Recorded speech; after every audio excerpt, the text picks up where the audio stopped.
باسم الآب والولد والمنفس القدوس أحد واملك آمين. باسم الآب والولد والمنفس القدوس أحد واملك آمين. باسم الآب والولد والمنفس القدوس أحد واملك آمين. Give thanks, blessed love, on this Sunday. If you're in England, you've probably got lots of rain and wind and storm. It's quite dramatic weather out there. But wherever you are in the world, yeah, just pray that everything's going well with you. I just started the reading and I realised I was reading chapter 6 again. I was like, this sounds familiar. So I had to stop the recording and start it again. So give thanks. So on with today's reading, Exodus chapter 7. Good. So Yahweh said to Moses, behold, I have made you as God to Pharaoh, and Aaron your brother shall be your prophet. You shall speak all that I have commanded you, and Aaron your brother shall speak to Pharaoh, that he let the children of Israel go out of his land. I will harden Pharaoh's heart and multiply my signs and my wonders in the land of Egypt. But Pharaoh will not listen to you, so I will lay my hand on Egypt and bring out my armies, my people, the children of Israel, out of the land of Egypt by great judgments. The Egyptians shall know that I am Yahweh when I stretch out my hand on Egypt and bring the children of Israel out from among them. Moses and Aaron did so, as Yahweh commanded them, so they did. Moses was 80 years old, and Aaron 83 years old, when they spoke to Pharaoh. Yahweh spoke to Moses and to Aaron, saying, when Moses speaks to you, sorry, let me start that again, give thanks. Yahweh spoke to Moses and to Aaron, saying, when Pharaoh speaks to you, saying, perform a miracle, then you shall tell Aaron, take your rod and cast it down before Pharaoh, and it will become a serpent. Moses and Aaron went into Pharaoh, and they did so, and Yahweh had commanded. Aaron cast down his rod before Pharaoh and before his servants, and it became a serpent. Then Pharaoh also called for the wise men of his sorcerers. They also, the magicians of Egypt, did the same thing with their enchantments, for each of them cast down their rod, and they became serpents. But Aaron's rod swallowed up their rods. Pharaoh's heart was hardened, and he didn't listen to them as Yahweh had spoken. Yahweh said to Moses, Pharaoh's heart is stubborn, he refuses to let the people go. Go to Pharaoh in the morning. Behold, he is going out to the water. You shall stand by the river's bank to meet them. You shall take the rod which has turned into a serpent in your hand. You shall tell them, Yahweh, the God of the Hebrews, has sent me to you, saying, let my people go, that they may serve me in the wilderness. Behold, until now you haven't listened. Yahweh says, in this you shall know that I am Yahweh. Behold, I will strike the rod that is in my hand on the waters which are in the river, and they shall be turned to blood. The fish that are in the river shall die, and the river will become foul. The Egyptians will loathe to drink water from the river. Yahweh said to Moses, tell Aaron, take your rod and stretch out your hand over the waters of Egypt, over their rivers, over their streams, over their pools, and over their ponds of water, that they may become blood. And there will be blood throughout all the land of Egypt, both in vessels of wood and vessels of stone. Moses and Aaron did so, as Yahweh commanded, and he lifted up the rod that struck up the waters that were in the river in the sight of Pharaoh and in the sight of his servants, and all the waters that are in the river turned to blood. The fish that were in the river died, and the river became foul. The Egyptians couldn't drink water from the river.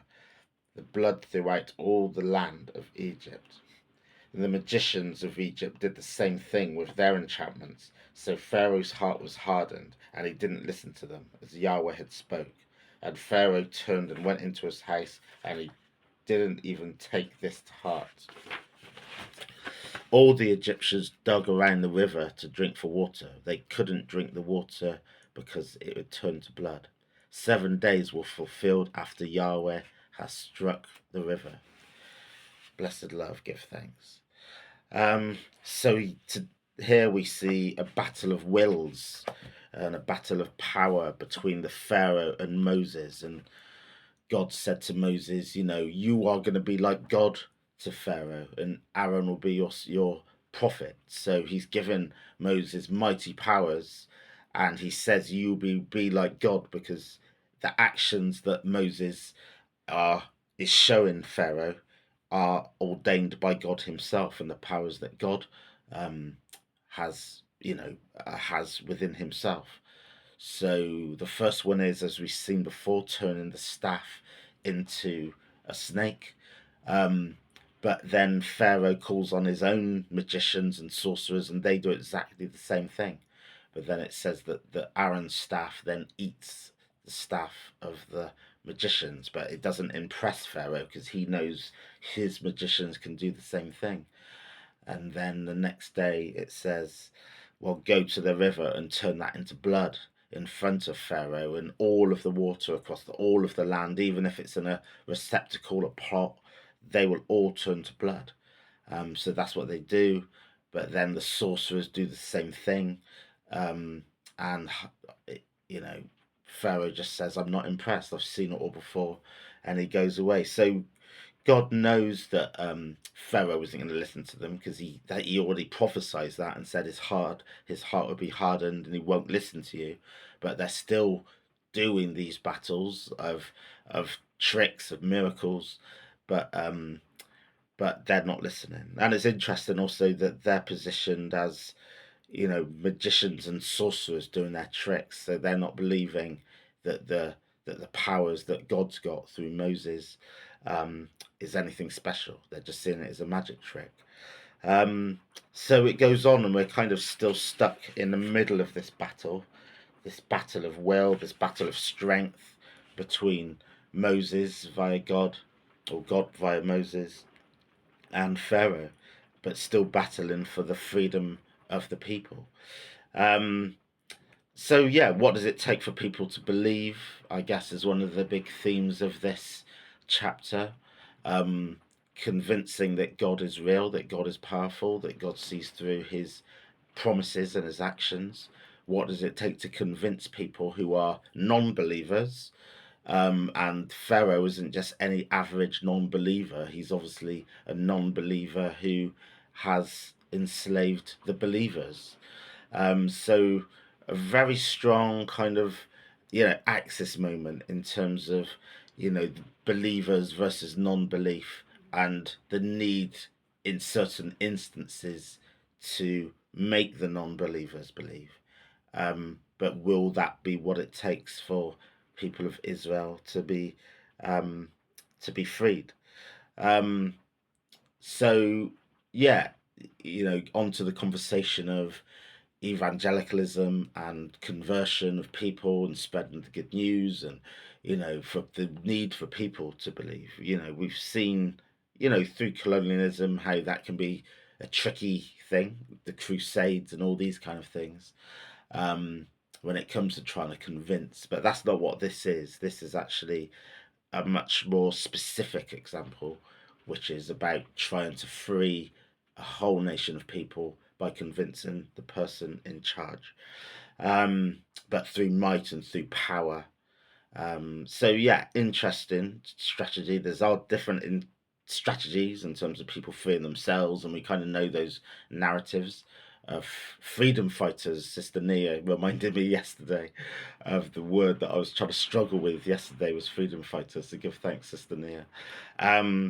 So yeah, I won't ramble on more. I will just keep this reasoning short, because I think it's a very to the point chapter, and we're still in the middle of that narrative.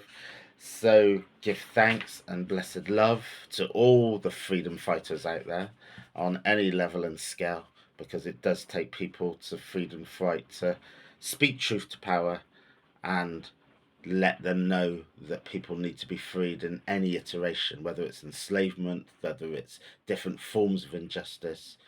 The need to speak up and speak truth to power, which Moses and Aaron are doing here, that is forever needed in our society, in our community, and may people be given the strength and the bravery to speak up and to show their face in the front of power. So I'll leave it there. Give thanks, bless the love. Have a good day. Malcolm Ken.